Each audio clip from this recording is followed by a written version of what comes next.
एक गांव में सास ने एक दिन बहू से कहा कि जाओ आग लाकर भोजन बनाओ, बड़ी भूख लगी है। बहू आग लेने गई। उस दिन गांव भर में घर घर दशा रानी की पूजा थी।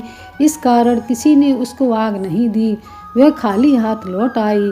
संध्या समय वह पड़ोसियों के पास गई और उनसे बोली कि मेरी सास तो गंडा नहीं लेती है, परंतु अब की बार जब गंडा पड़े तब मुझको बताना, मैं भी गंडा लूँगी। इसके बाद जब गंडे पड़े तब बहू ने सास की चोरी से दशा रानी का गंडा ले लिया। 9 दिन तक उसने पड़ोसियों के पास जाकर कथा कहानी सुनी। 10वें दिन उसे चिंता हुई कि अब पूजा कैसे करूँगी। तब वह मन ही मन दशा रानी का ध्यान करके मनाने लगी कि यदि सासू जी चली जाएं तो मैं पूजा कर लूँ। दशा रानी की कृपा से सास को खेतों पर जाने की सूझी। उसने बहू से कहा कि भोजन बनाकर तैयार करना, तब तक मैं खेत खलियान तक होकर आती हूँ। यदि मुझे देर हो तो मुझे खेत पर ही खाना दे जाना। बहू तो यही चाहती थी। उसने कहा कि आप निश्चिंत रहिए। ज्यों ही सासू जी ने पीठ फेरी त्यों ही बहू ने स्नान करके विधिवत दशा रानी की पूजा की। तदनंतर वह पूजा की सामग्री मिट्टी के गोले में रखकर उसे भेंट कर पधारने के लिए ही जाने वाली थी कि सासू जी आ गईं।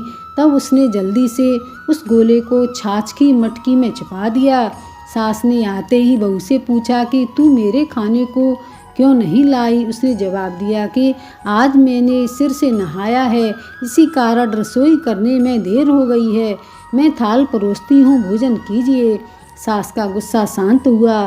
चौक में बैठी ही थी कि उसका लड़का भी आ गया। वह भी माता के साथ भोजन करने बैठ गया। सास भोजन करके उठना ही चाहती थी कि लड़का बोला, मुझे तो छाछ चाहिए। सास ने बहू से कहा, उठ छाछ दे दो। उसने कहा, मैं रसोई के भीतर हूँ, आप ही दे दो।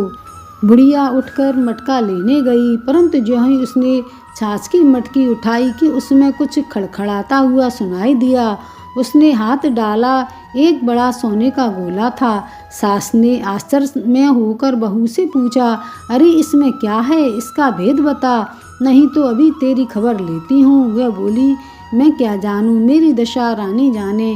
मैंने चोरी से दशा रानी का गंडा लिया था और चोरी से पूजा की थी।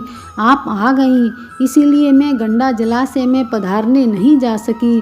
दशा रानी ने उसे सोने का कर दिया था, तो मैं क्या करूं। बुढ़िया ने बहू को गले लगा लिया और कहा कि अब मैं भी तेरे साथ गंडा लिया करूंगी और विधिवत व्रत और पूजन किया करूंगी। हे दशा रानी माता, जैसे तुमने सास बहू को दिया वैसे ही अपने सब भक्तों को दिया करो। बोलो दशा मैया की जय।